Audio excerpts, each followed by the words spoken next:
No matter the eloquence of your English or grammar, if you enter back and write a check, no matter the kind of handwriting, let it be the best handwriting, even if you type in computer, and then you finish it, no matter how it looks, and then you now drop that check at the counter. If your account was not money, that check will come back to you.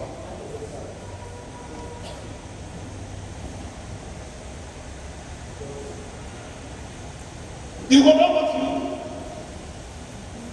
to draw your attention to the part on the right, insufficient fund. They will give it to you and say, thank you very much, sir, for recognizing us. Even when they are not very much. Is somebody talking to me? Is somebody hearing me? Now let me tell you. When you go to God and kneel and you are crying for God to do something for you, and there's nothing you have put in for Him to remember you for, your prayer is weird like noise when it's here. God is a God of ordinance. He respects rules. He has set it outside down, not for you, not for me. It is a principle. If you abide in it, then it works. If you go to back, wear short knicker, wear one slippers, wear right and right, come from as a mechanic, very dirty, you will tata, and write the check with the worst handwriting in this world like my own. Let the English be as bad as my own. In fact, let be ugly like me. If you go there, write the check, and whether the cashier is smiling on you or not, it does not matter. You don't need cashier to smile on you. What you need is your bank account to be smiling.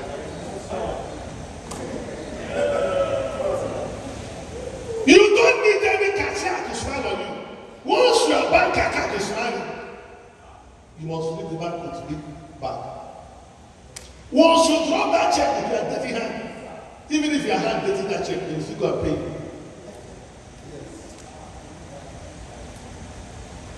They will give you money, irrespective of how you dress. Something will happen.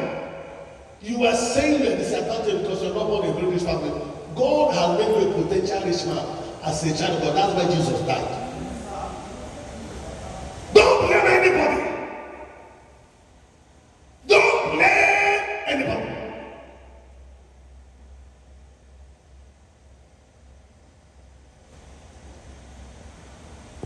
When you are not doing what you should do, you are denying yourself the goodness of God. When you are not living the way you should live, you are denying yourself the privileges that come from heavenly authorities. Forgive, you are not forgiven. Who are you doing wrong? You. Somebody call you, let's gossip. Why would that 5-minute discussion take you that this way? Don't do it, don't be wrong.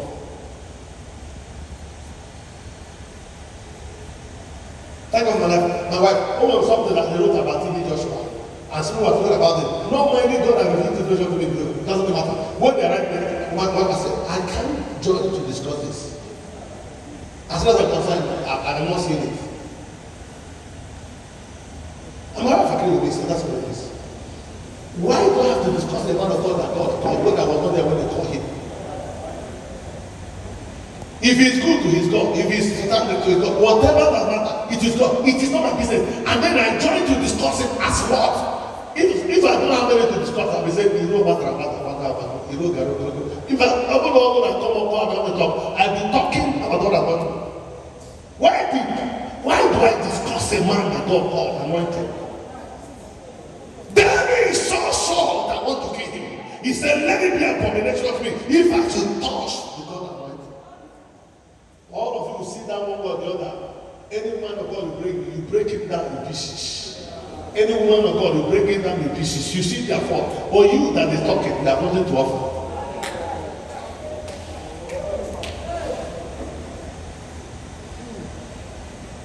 Somebody talk about me one day. When he finished, the person was sick, he lost her period. When they come, he still brought that empty head. I lay her. The medicine started.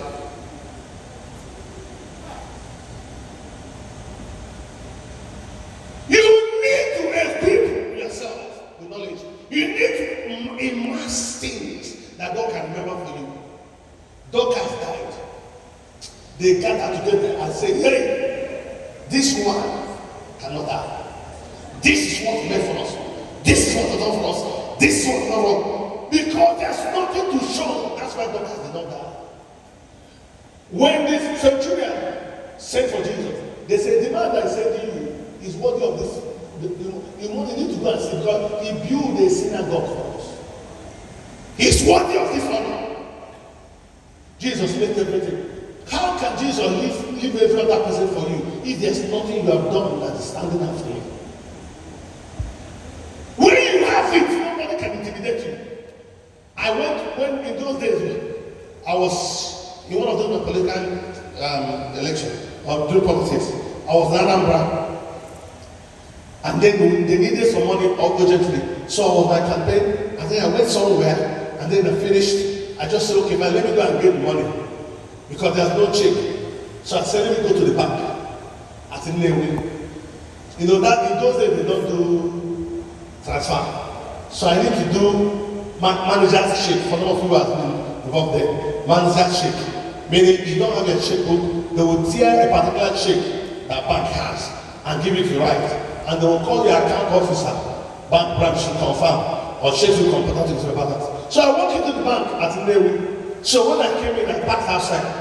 And I want to go, I went to see the outside, they didn't know. So I went alone with my house. So I was in the hall. And I asked, where is the manager? The operation manager was there. I didn't want to do it in transaction in open because as a president, they would know me. So I didn't want to do it in open. So I wanted to do the transaction inside. So I went to manager. When I got into the manager's seat, he was attending to somebody. Me, I sat gently waiting for him to finish who I was attending to before he attended to me. Now, by the time they finished, I said to the manager, I want to withdraw money from my account, but I don't have a checkbook. He looked at me. I was wearing jeans and t-shirts. I've not backed that time. I was not even wearing this watch. In fact, my head was due for barbing, but the policy now, I'm not backed. So I sat down. He looked at me. He wanted to refer me back to the hall. But somehow, he now got the manager's check and gave me. I wrote the amount, but I don't know my account number. Till as I'm standing here, God knows I remember this altar. I don't know my account number even as I'm standing here.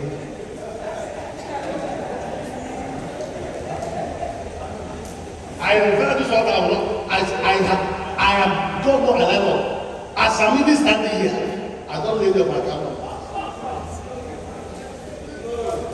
In fact, today, somebody wanted to pay me money and said to me, I need your account. I said, I don't have my phone. My wife will bring in my phone.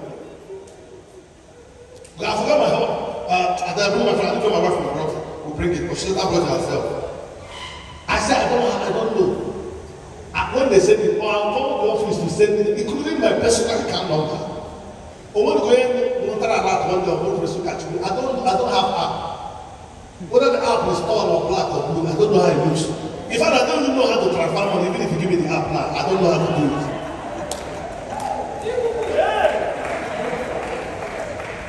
Yeah, social. Even if you give me app, give me a account number, say transfer money. I'm not going to transfer money. I have never gone to any ATM in life in this country. Abroad, yes, to collect 1 naira. I don't know how ATM looks like in Nigeria. So don't laugh at me. I'm taking you on a journey. I don't know. So I sat down. I now wrote now. So I now wanted to call my office to give me the account number of that particular company. I couldn't get it. So I now wanted the manager to call my bank. I've written the company name. I've written the amount. It's actually a big amount of money. So then I was going to need to how much I withdraw. So as he was finishing attending the number of my turn to give me the account number, so he has not seen my company. So he doesn't know my company name. He has not opened the computer to see my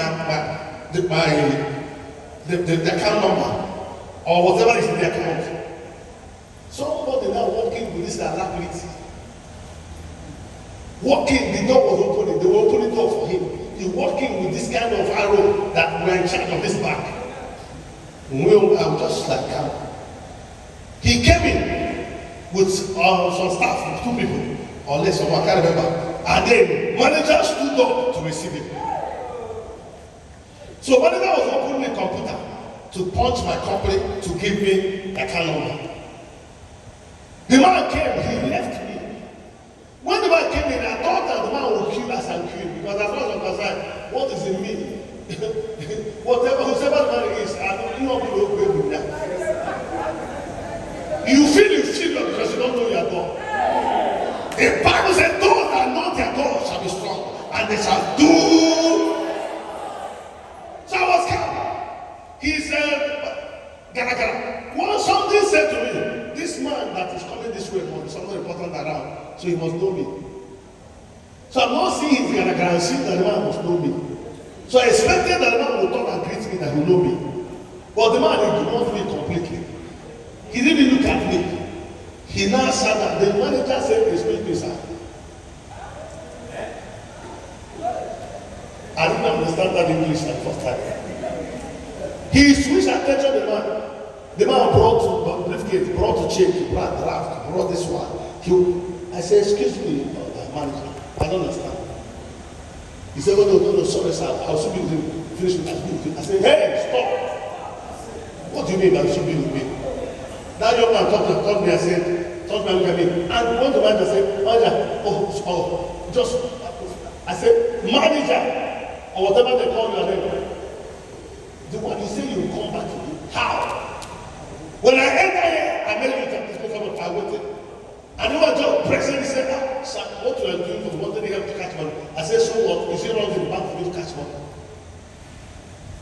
He said, I said, you must attend me now first. Then in the course of that, when I said that, he wanted to let me know by passing why he's attending to the man first. He said, sorry, our customer, she can't see me. I said, oh, she can't see me. Of course, a very big guy in that place. Said, I thought it wasn't Chikasi. It wasn't Chikasi. So it's MD Chikasi, not Chikasi. And I talked to the young man. I said to the young man, it was my age, but as far as my side is a young man. I told the young man, if it's Chikasi that walk in this place, he will not do what you're doing to me. When I said that, for the first time, the manager stood up. He realized that whosoever that said this is not the way I'm seeing him. I was wearing t-shirt. I was wearing. If your bank account is full in heaven, you flush it.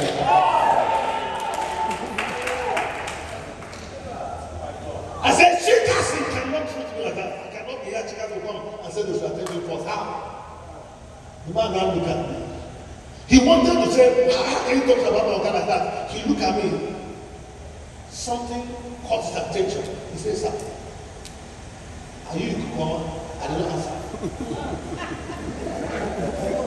The manager had that name and quickly took my check. I didn't even know he had taken my check and was punching to know whether I'm in Kukoma. He was punching to see the mandate, the signature mandate. He took it and punched the company.